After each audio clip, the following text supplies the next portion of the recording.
ബീഹാറിൽ കണ്ടത് ആത്മാർത്ഥമായി പ്രവർത്തിച്ചതിന്റെ വിജയമാണ്, സർക്കാരിനുള്ള അംഗീകാരമാണ് എന്നതാണ് കേരളത്തിലെ BJP സംസ്ഥാന അധ്യക്ഷൻ രാജീവ് ചന്ദ്രശേഖരന്റെ പ്രതികരണം. വോട്ട് ബാങ്ക് രാഷ്ട്രീയത്തിന്റെ കാലം കഴിഞ്ഞു. SIR വഴി വ്യാജ വോട്ടുകൾ നീക്കിയതിന്റെ ഇമ്പാക്ട് ബീഹാറിൽ ഉണ്ടായിട്ടുണ്ട്.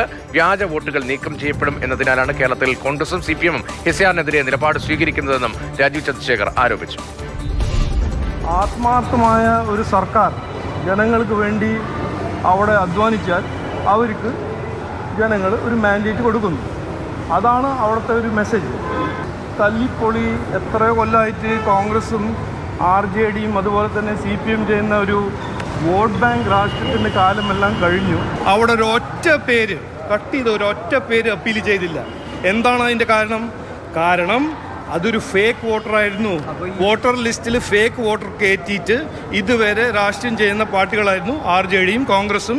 ഇവിടെ ചെയ്യുന്നത് CPM-ഉം കോൺഗ്രസും.